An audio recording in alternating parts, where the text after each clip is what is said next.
Marcus Chen pressed his eye against the telescope eyepiece and smiled. The stars looked perfect tonight from his backyard in Denver. No clouds, no city lights blocking his view.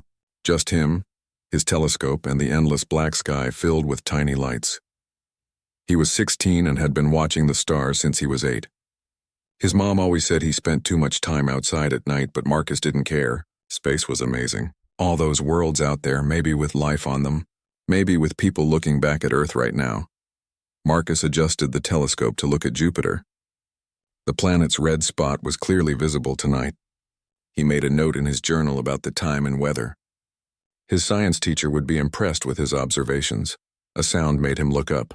It was like a low hum, but deeper than any plane he had ever heard.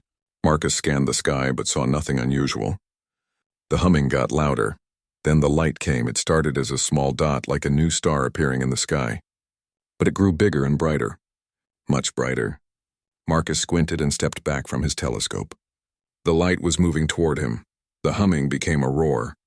The light became a spotlight that turned night into day. Marcus tried to run toward his house, but his legs wouldn't move. The light was so bright it hurt his eyes. He couldn't see anything except white. The last thing Marcus remembered was the feeling of being lifted up. Then everything went black. When Marcus woke up, he wasn't in his backyard anymore.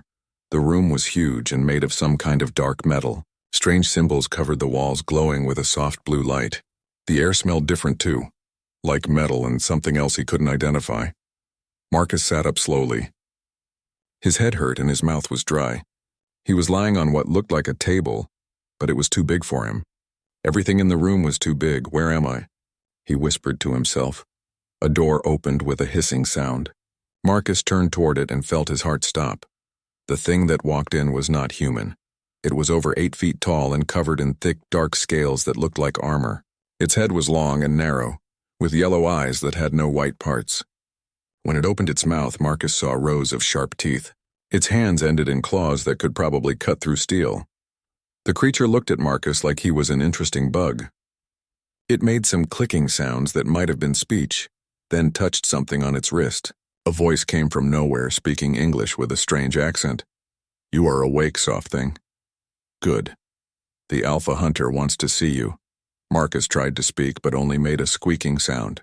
He cleared his throat and tried again. "What? What are you? Where am I?" The creature tilted its head. "I am Korthak. You are on our hunting ship. You are prey." "Prey?" Marcus's voice cracked. "What do you mean, prey?" "You will be hunted. If you survive, you prove yourself worthy. If you die, you were weak. This is the way of the hunt trials." Marcus felt sick. "I want to go home. Please, I'm just a kid. I was just looking at stars." The Korthak made a sound that might have been laughter. "Home is behind you now, soft thing. Only the hunt is ahead. Come, the Alpha Hunter waits." Marcus didn't want to follow, but when the Korthak started walking toward the door, he realized he had no choice. He slid off the table and found that his legs were shaky but worked. The Korthak was so tall that Marcus had to hurry to keep up. They walked through corridors that seemed to go on forever. Other Korthak passed them, all huge and scary looking. They stared at Marcus with those yellow eyes, some making clicking sounds to each other. Marcus felt like a mouse walking through a house full of cats. Finally, they reached a massive room with a high ceiling. At the far end sat the biggest Korthak Marcus had seen yet. This one had scars across its face and arms, and its scales were darker than the others. Metal rings pierced its nose and ears. When it looked at Marcus, he felt like he was being examined by a predator deciding if he was worth eating. "So," the big Korthak said, and Marcus realized the voice was coming from the same translation device. "This is the human specimen." Marcus found his voice. "My name is Marcus Chen. I'm from Earth. I think there's been a mistake." The Alpha Hunter, because this had to be him, leaned forward. "No mistake, human Marcus Chen from Earth. You were chosen for the hunt trials. Your species was selected because you are weak and slow, perfect for young hunters to practice on. But I'm not weak," Marcus said before he could stop himself. "I mean, I might not be as strong as you, but humans aren't weak." Several Korthak in the room made that laughing sound. The Alpha Hunter raised a clawed hand for silence. "You think you are strong, little human?" The Alpha Hunter stood up. He was even bigger than Marcus had thought. "You have no claws, no scales for protection, no speed, no size. What could you possibly do that we would call strong?" Marcus looked around the room. Every Korthak was staring at him. He was scared, but he was also getting angry. These aliens had kidnapped him, brought him to their ship, and were planning to hunt him for sport. And they thought humans were worthless. We're smart, Marcus said. We survive things that should kill us. We take care of each other. We don't give up. The Alpha Hunter sat back down. Intelligence is useful, but it cannot stop claws or teeth. Survival means little if you cannot fight, and caring for the weak only makes you weak yourself. That's not true, Marcus said louder. Taking care of each other makes us stronger. And just because we don't have claws doesn't mean we can't fight. The room went very quiet. Marcus realized he might have just made a big mistake. But the Alpha Hunter didn't look angry. He looked interested. You have spirit, human Marcus Chen. We will see if you have substance as well. The Alpha Hunter gestured to another Korthak. Take him to the prey quarters. Feed him, let him rest. Tomorrow we begin the trials. As Marcus was led away, he heard the Alpha Hunter say something to the others in their clicking language. The translation device didn't pick it up, but Marcus caught one word that sounded like his name. In the prey quarters, Marcus found himself in a smaller room with other creatures that definitely weren't human. One looked like it was made of living crystal. Another had 6 arms and fur that changed colors. A third looked almost human except for its blue skin and gills. They all stared at him with the same expression, fear and sadness. Marcus realized they were all in the same situation he was, taken from their homes to be hunted, but as Marcus sat down on one of the sleeping platforms, he made himself a promise. He wasn't going to die on this ship. He was going to survive whatever these hunt trials were, and maybe, just maybe, he was going to show these Korthak that humans were stronger than they thought. The crystal being made a musical sound that the translator turned into words. Welcome to the end. Small one. Marcus looked at it and said, Not if I can help it. Marcus woke up when bright lights suddenly filled the room. A Korthak guard stood in the doorway, making clicking sounds that the translator turned into, Time for the arena.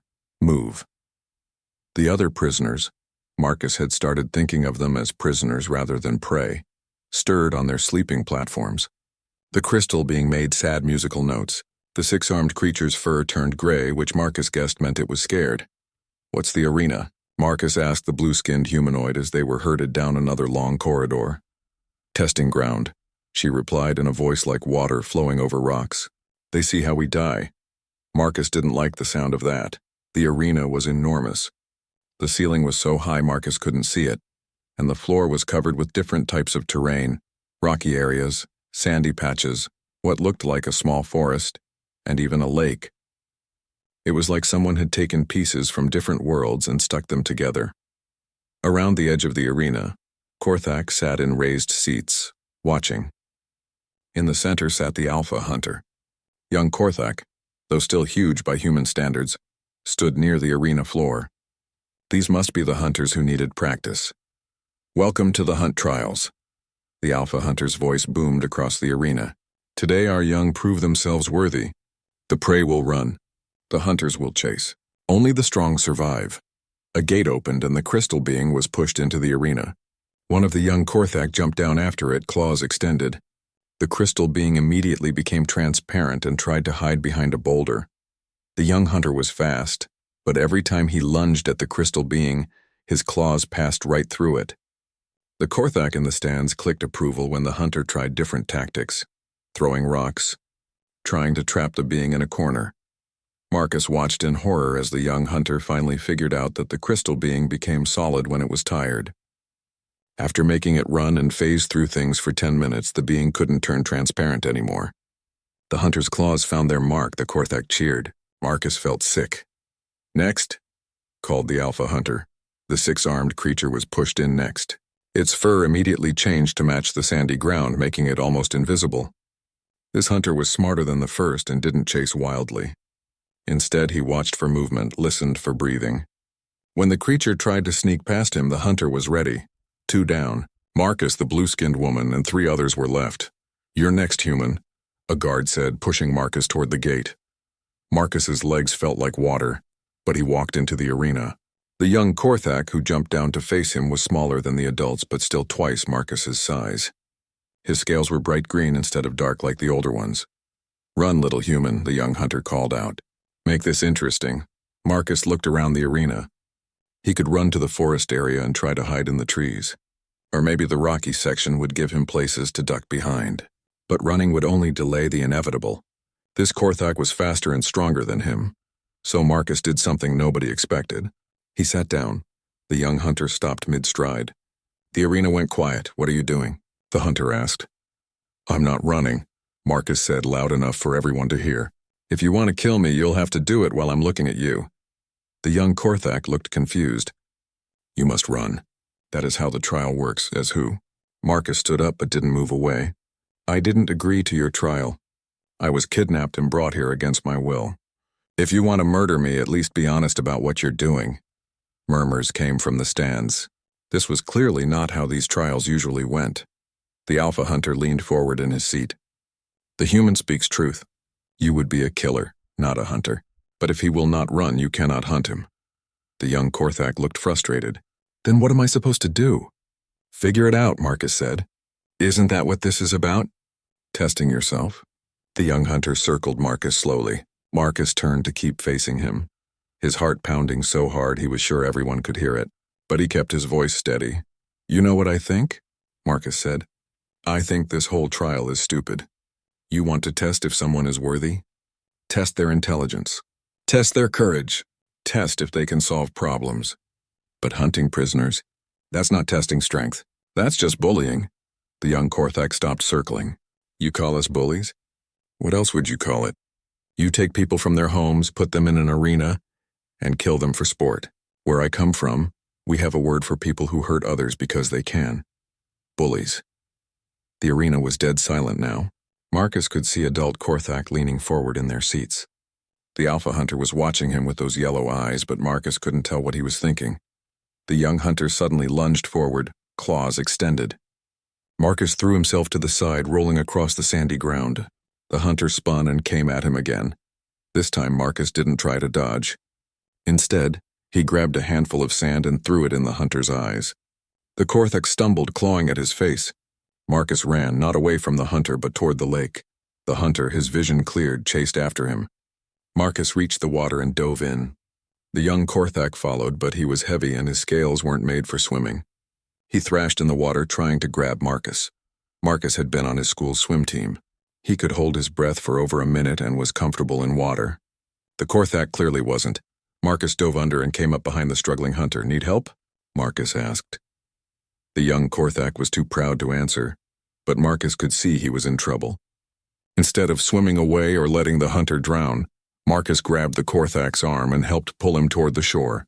They both collapsed on the sandy beach, breathing hard. "Why?" the young hunter gasped. "Why help me?" "Because you needed help," Marcus said simply. "Where I come from, that's reason enough." The alpha hunter stood up in his seat. "Enough. Return the human to quarters." As Marcus was led away, he could hear the Korthak in the stands talking excitedly. Their clicking sounded different now. Not like they were discussing a piece of prey, but like they were trying to figure out a puzzle. Back in the quarters, the blue-skinned woman looked at him with surprise. "You're alive. So far," Marcus said, sitting down heavily. His clothes were still wet and he was exhausted, but he was alive. "You helped Hunter," she said. "Why?" Marcus thought about it. "Because it was the right thing to do." She made a sound like water bubbling. "Right thing, yes, my people have this concept too. Korthak do not. Maybe they should learn," Marcus said. That night, as Marcus tried to sleep on the hard platform, he couldn't stop thinking about the look in the alpha hunter's eyes. It wasn't the look of a predator watching prey anymore. It was something else, something that might have been respect, but Marcus knew the trials weren't over. Tomorrow would bring new tests, new dangers. He had survived one day by being different than what the Korthak expected. But would that be enough? Outside his cell, he could hear Korthak guards talking in their clicking language. Even without the translator, he could tell they were talking about him. His name came up several times. Marcus pulled the thin blanket over his head and tried to sleep. Tomorrow he would find out if helping his hunter had been smart or the biggest mistake of his life. Marcus was eating the strange protein paste the Korthak called food when the alpha hunter himself entered the quarters. The few remaining prisoners immediately backed away, but Marcus just looked up from his meal. "Human Marcus Chen," the alpha hunter said. "Come with me." Marcus's stomach dropped. This couldn't be good. He followed the massive Korthak through corridors he hadn't seen before. Unlike the prison areas, these halls had windows showing the stars outside. Marcus realized for the first time how far from Earth he really was. They stopped at a door marked with symbols that seemed to shift and move when Marcus looked at them directly. The Alpha Hunter pressed his clawed hand against a panel and the door opened. The room beyond was unlike anything Marcus had seen on the ship. Instead of metal walls, it looked like a jungle. Trees reached toward a sky that showed an alien sunset. The air was warm and humid, and Marcus could hear the sounds of insects and birds. "This is the danger deck," the Alpha Hunter said. "Here we simulate the most deadly worlds in known space. It is where our warriors train to survive anything." Marcus looked around nervously. "Why are you showing me this?" "Because you will survive here alone for as long as you can." "How long do others usually last?" The Alpha Hunter's mouth opened in what might have been a smile, showing all those sharp teeth. "The record for any prey species is 2 hours. Most last minutes." Marcus felt his mouth go dry. "And if I don't survive?" "Then you were weak and the trials end for you permanently." The Alpha Hunter stepped back toward the door. "The simulation begins when this door closes. Everything in this environment can kill you. The predators, the plants, even the water. But they are not real. They are hard light projections. They cannot truly harm you unless you believe they can." "Wait," Marcus said quickly. "That doesn't make sense. How can fake things hurt me?" "The neural implant in your neck translates the simulations into nerve signals. If a simulated predator kills you, your brain believes you are dying. Sometimes that is enough." The Alpha Hunter paused at the threshold. "Survive, human Marcus Chen. Show me your species has worth." The door closed with a solid thunk, leaving Marcus alone in an alien jungle. For a moment he just stood there, trying not to panic. The trees around him were massive, with bark that looked like it was moving. Strange flowers glowed with soft blue light. In the distance he could hear something roaring. Marcus's first thought was to find water. He remembered from survival shows that you could live weeks without food, but only days without water. But the Alpha Hunter had said even the water could kill him here. A rustling in the bushes made him spin around. Something with too many legs and eyes like burning coals crept toward him. Marcus backed away, his heart racing. The creature was the size of a large dog but moved like a spider. It lunged at him. Marcus threw himself sideways, rolling behind a tree. The creature's claws raked the bark where he had been standing, leaving deep gouges. Definitely not something he wanted to let catch him. Marcus looked around frantically. He needed weapons, shelter, something. The creature was circling the tree, making a sound like metal scraping on metal. Then Marcus remembered something from a nature documentary about spiders. Most predators hunted by movement and smell. If he could mask both. Marcus grabbed a handful of the glowing flowers and crushed them between his hands. They released a strong, sweet smell that made his nose burn. He rubbed the sticky sap all over his clothes and skin. Then he found a patch of the moving bark that had fallen from a tree and smeared the dark sap over himself. The creature came around the tree and stopped. It lifted its head, testing the air. Marcus held perfectly still, barely breathing. After a few seconds, the creature moved away, apparently deciding there was no prey nearby. Marcus let out a long breath. One problem solved. But he could hear more sounds in the jungle. Roars, screeches, things that definitely wanted to eat him. He needed shelter. Looking up at the massive trees, Marcus had an idea. The trunks were so wide he couldn't see around them, and the bark had deep grooves and ridges. If he could climb high enough, Marcus had always been good at climbing. Rock climbing was one of the few sports he actually enjoyed.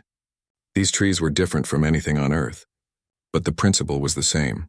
Find handholds and footholds. Test each one before trusting it with his weight. It took him 20 minutes to climb 50 feet up the tree. By then, he was above most of the canopy and could see across the jungle. There was a river about a mile away, and what looked like ruins of some kind of building in the opposite direction. More importantly, he could see the predators moving below. There were a lot of them, but they seemed to stick to certain areas. The river had something large and serpentine in it. The ruins had pack hunters that looked like wolves with crystal spikes instead of fur, but there was a clear area near a cluster of fruit trees that seemed relatively safe. Marcus climbed down and started making his way carefully toward the fruit trees. He moved slowly, stopping whenever he heard sounds. using the flower sap to mask his scent every hour or so.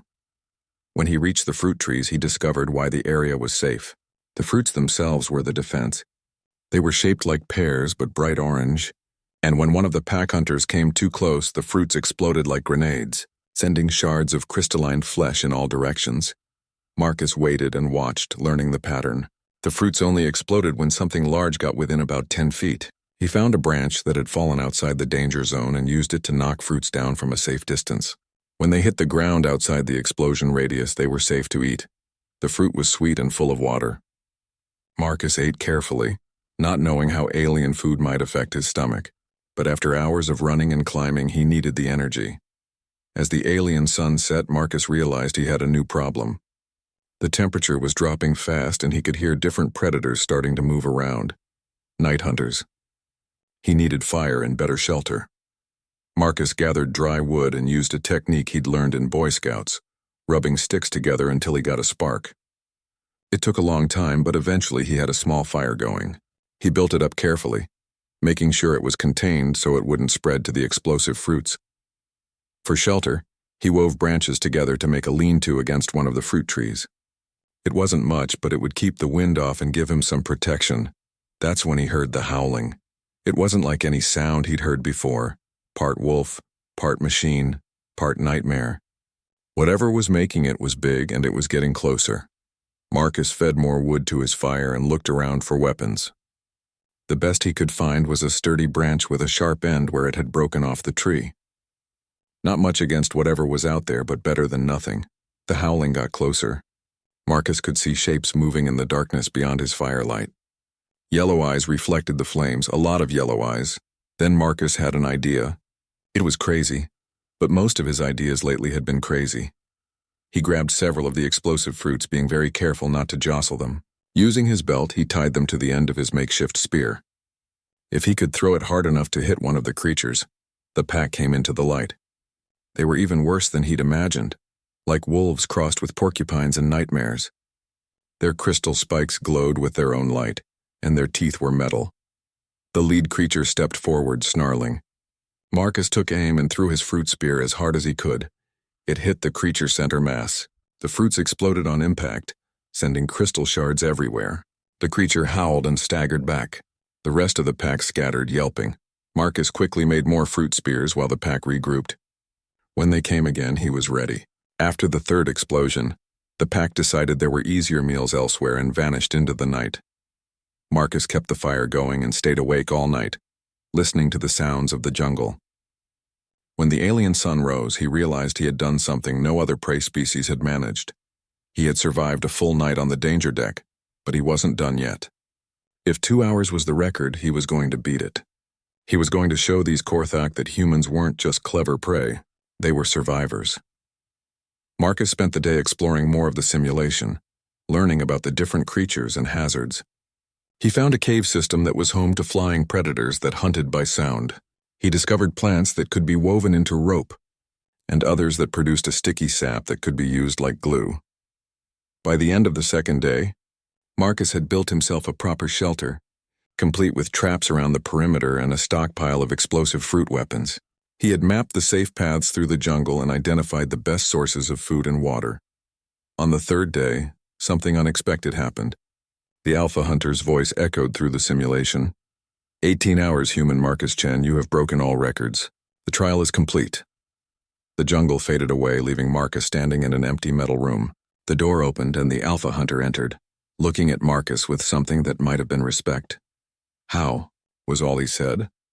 Marcus was exhausted, dirty, and probably smelled terrible, but he managed to stand up straight. I paid attention. I adapted. I didn't give up. The Alpha Hunter circled him slowly. You turned the environment into an ally. You made tools from what was available. You thought like prey to defeat Predat. Marcus didn't go back to the prison quarters. Instead, the Alpha Hunter led him to a different part of the ship. The new room was smaller but more comfortable, with an actual bed instead of a hard platform and a window showing the stars. You will stay here now, the Alpha Hunter said. Rest, eat. Tomorrow we begin your real training. A training for what? Marcus asked. To become worthy. Marcus wasn't sure what that meant, but he was too tired to ask more questions. He fell asleep looking out at the stars, wondering if any of them was Earth's sun. The next morning, Marcus woke to find new clothes waiting for him. Not the simple gray jumpsuit he'd been wearing, but something that looked almost like Korthak armor, scaled down to fit a human. There was also a tray of food that actually looked and smelled edible. The Alpha Hunter arrived as Marcus was finishing breakfast. "I am called Thektar," he said. "If you are to train with me, you should know my name." "Thektar," Marcus repeated, trying to get the clicking sound right. "Why are you training me? Yesterday you wanted to watch me get hunted." Thektar sat down across from him. Even sitting, he was taller than Marcus, standing up. "Yesterday you were prey. Today you are something else. I am trying to understand what." They went to a different training room, one filled with weapons and exercise equipment built for Korthak. Everything was too big for Marcus, but Thektar had somehow found smaller versions of basic weapons.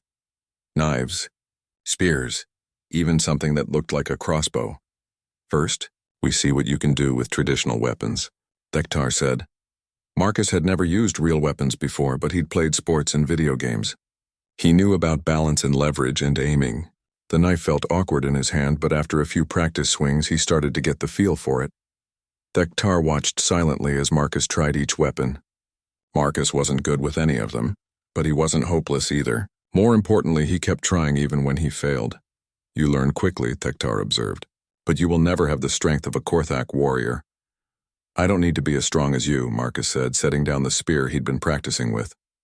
"I need to be smarter. Show me." Marcus looked around the training room. There were weights, punching bags, obstacle courses, all designed to make Korthak stronger and faster. But Marcus saw something else. He went to the weights and started moving them around, not to lift them, but to build something. Thektar watched with growing interest as Marcus constructed a complex pulley system, using the weight cables and some rope from the obstacle course. "What are you building?" Thektar asked. "A force multiplier," Marcus said, still working. "Watch." When he was done, Marcus had created a system where pulling on one rope would lift weights 10 times heavier than he could normally manage. He demonstrated by easily lifting a weight that had taken all his strength to budge before. "Humans learned a long time ago that we don't have to be stronger than our problems," Marcus explained. "We just have to be smarter than them." Thektar examined the pulley system carefully. "This is god efficient. We have technology that can do this, but you built it from simple parts. That's what humans do. We see what's available and figure out how to make it work for us." Over the following days, Thektar put Marcus through increasingly difficult challenges. Not just physical training, but puzzles, strategy games, and simulated combat scenarios. Marcus lost most of the fights, but he always found unexpected solutions to the puzzles. More importantly, he and Thektar started talking. Real conversations, not just the formal exchange between hunter and prey. "Why do the Korthak hunt?" Marcus asked one day during a break in training. Thektar was quiet for a long time. "Our world is dying," he finally said. "The sun grows cold. The seas turn to ice. We hunt because only the strong deserve to survive when resources are limited." "But that's not true," Marcus said. "When humans face disasters, the ones who survive aren't always the strongest. They're the ones who work together, who share resources, who take care of each other. The weak drag down the strong." "No, they don't. The weak often know things the strong don't. They see solutions that warriors miss. On Earth, our greatest advances came from people working together, not fighting each other." Thektar's yellow eyes studied Marcus. "You speak of cooperation as if it were strength. It is strength. The strongest human is nothing compared to the weakest Korthak in a one-on-one fight. But humans working together built spaceships and computers and art and music. We explored our whole world and reached for the stars. And yet you were easily captured." Marcus laughed, surprising Thektar. One human was easily captured. 1,000,000 humans working together? That would be a very different fight. Their conversations continued over the weeks that followed. Thektar told Marcus about Korthak history, about their warrior culture and their dying homeworld. Marcus told him about Earth, about human cooperation and creativity, and stubborn refusal to give up. The training intensified too. Thektar began teaching Marcus actual Korthak fighting techniques, modified for human physiology. Marcus learned to use speed and unpredictability instead of strength, to turn an opponent's size against them. But the most important lessons weren't about fighting. They were about thinking like a Korthak while staying human. "You are ready for the next test," Thektar announced one morning. "What test?" "The trial of worth. If you pass, you will be recognized as more than prey." Marcus could tell there was something Thektar wasn't saying. "And if I fail?" "The penalty for failure is death." That afternoon, Thektar led Marcus to a gathering chamber filled with Korthak warriors. Marcus had never seen so many of them in one place.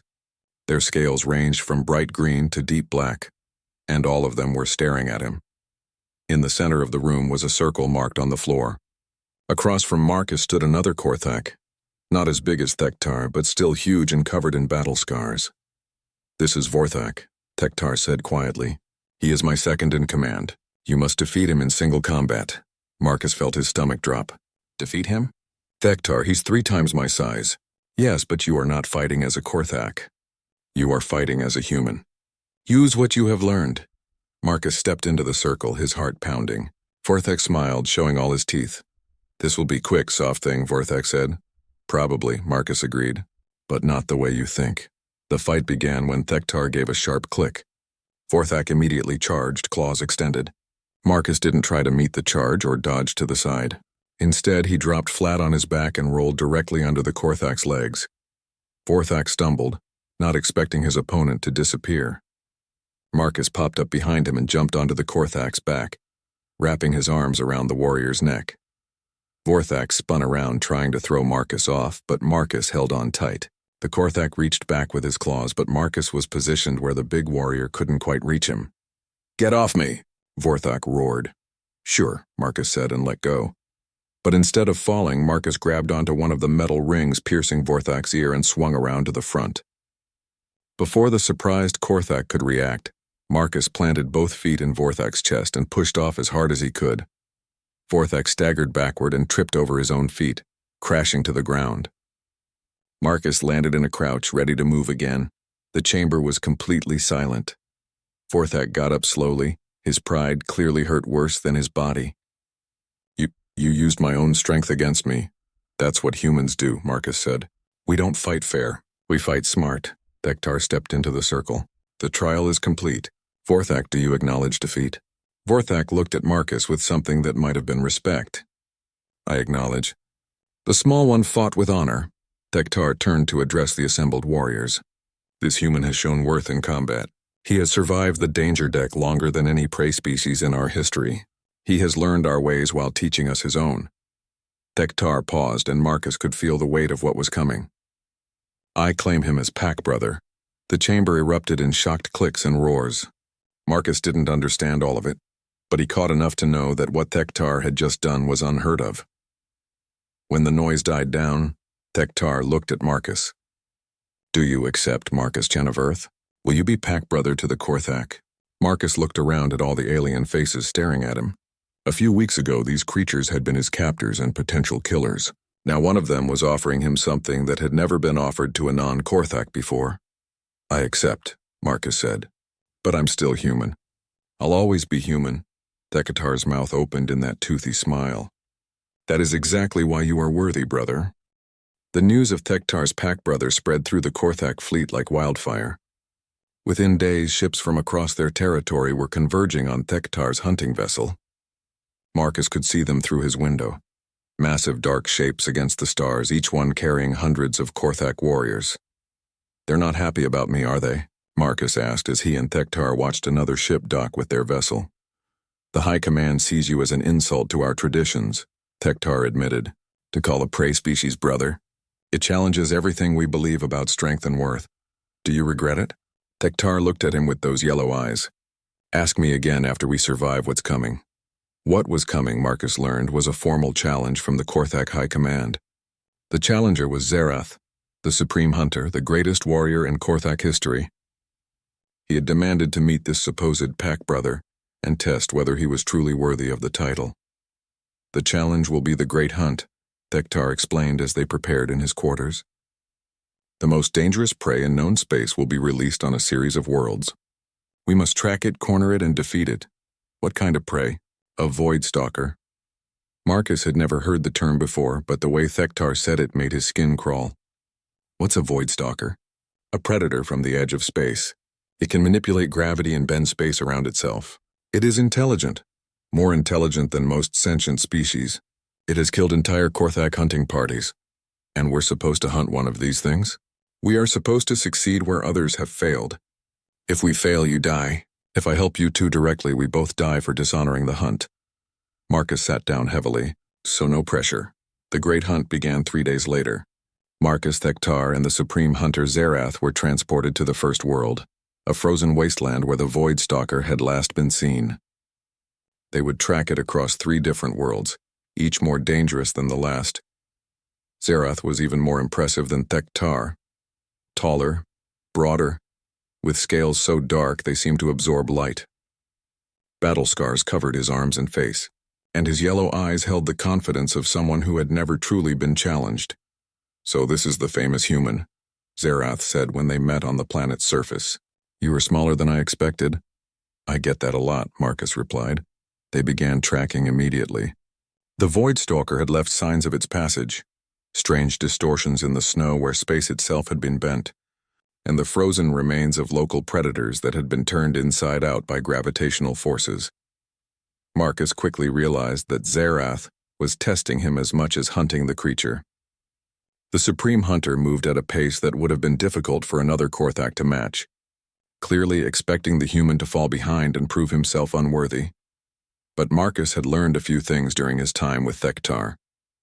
Instead of trying to keep up with Zerath's ground-eating stride, he used his smaller size to take shortcuts, climbing over obstacles that the larger Korthak had to go around, sliding under barriers that blocked their path. More importantly, Marcus noticed things the Korthak missed. His human eyes evolved for different light spectra, picked up traces that were invisible to Korthak vision. His smaller size let him examine tracks and distortions more closely. "The creature is moving in a pattern," Marcus said after they'd been tracking for several hours. Zerath stopped and looked back at him. "What pattern?" Marcus knelt next to the latest set of space distortions. "It's not running randomly. Look at the spacing between these marks and the direction changes. It's checking behind itself every so often, but always from positions where it can see multiple escape routes. So it knows it's being hunted. It's thinking tactically, trying to figure out how many hunters there are and what their capabilities are. It's studying us as much as we're studying it." Thektar clicked approvingly, but Zerath just grunted. "Intelligence means nothing if it cannot fight." They reached the transition point to the Second World, a jungle planet where the heat and humidity made tracking even more difficult. The Void Stalker's trail led into dense vegetation where visibility was limited to a few feet. Here, Marcus's human adaptability proved crucial. While the Korthak struggled with the undergrowth, their size making them clumsy in the tight spaces, Marcus moved through it like he was born there. He had learned from his time on the danger deck how to read a jungle's signs. "It's close," Marcus whispered as they approached a clearing. "The gravitational distortions are getting stronger and there's something wrong with the way the plants are growing here." "Where?" Zerath demanded. Marcus pointed to a section of apparently empty air about 20 feet above the clearing. "There. It's bending light around itself, but it can't hide the gravitational effects completely. See how those vines are hanging at the wrong angle?" The Supreme Hunter looked where Marcus was pointing and his eyes widened. He could see it now. A shape like living shadow, visible only as a distortion in the jungle around it. "Impressive," Zerath admitted. "But seeing it and defeating it are different things." The Void Stalker must have realized it had been spotted, because it dropped its camouflage and materialized fully. Marcus's first look at the creature made him understand why entire hunting parties had died fighting it. It was roughly humanoid but wrong in every proportion. Its arms were too long, its fingers ended in claws that seemed to cut through space itself, and its head was a mass of writhing tentacles around a mouth full of teeth like black stars. Worst of all were its eyes, not yellow like the Korthak, but the deep black of space between galaxies. The creature spoke, its voice coming from everywhere and nowhere at once. "Hunters, you have followed far, now you die." Space around the Void Stalker began to twist. Gravity became a weapon as the creature grabbed chunks of jungle and hurled them with impossible force. Trees were uprooted and thrown like spears. The very air seemed to thicken and resist movement. Zareth charged forward, roaring a Korthak battle cry. His claws were a blur as he struck at the creature, but every attack passed through empty space as the Void Stalker folded itself through dimensions that didn't exist a moment before. Thektar tried to flank the creature, but a gravity wave sent him flying into a tree with bone-crushing force. He struggled to get up, his left arm hanging useless. Marcus watched the fight with growing understanding. The Korthak were fighting the way they always fought, with strength and aggression. But the Void Stalker wasn't just physically dangerous. It was fighting with intelligence, using the environment and its own abilities in ways the Korthak couldn't counter. "Zareth," Marcus shouted. "Stop attacking it directly. You're fighting its strength." "Then what do you suggest, human?" Zareth snarled as he dodged another gravity attack. Marcus was already moving, not toward the creature but away from it, studying the pattern of distortions it left behind. The Void Stalker could bend space, but it couldn't create energy from nothing. Every gravitational attack, every dimensional fold required enormous amounts of power. "It's getting tired," Marcus called out. "Look at the distortions. They're getting smaller, less precise. It can't keep this up forever. So we wait for it to exhaust itself?" "No," Marcus said, pulling something from his pack. During their tracking, he had collected samples of the local plants, including some that had been affected by the creature's gravitational fields. "We make it use up its energy faster."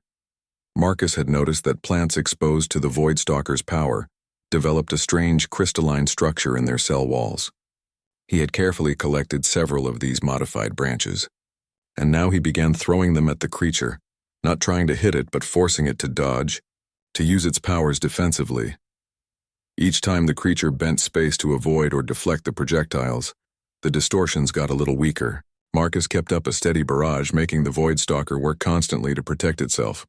"I see," Zareth said, understanding dawning in his voice.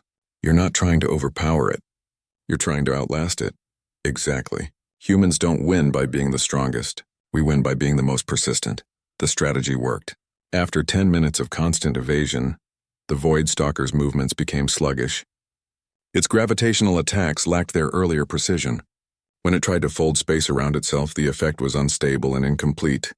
That's when Zareth struck, not with wild aggression, but with the calculated precision of a master hunter. His claws found their mark, and the Void Stalker shrieked as its dark blood spilled onto the jungle floor. The creature made one last desperate attempt to escape, trying to tear open a hole in space itself, but it was too weak, too tired. The dimensional rift collapsed and the Void Stalker fell. In the sudden silence that followed, Zareth looked at Marcus with something approaching awe. "You defeated it without striking a blow," the Supreme Hunter said. "We defeated it," Marcus corrected. "I couldn't have hurt it without you, and you couldn't have tired it out without me. That's what teamwork looks like." Zareth was quiet for a long moment. When he spoke again, his voice had changed. "I came here to prove that you were unworthy of being called Pack Brother. Instead, you have shown me a new way to hunt, a new way to think about strength." He turned to Thektar, who was nursing his injured arm. "Your Pack Brother has honor.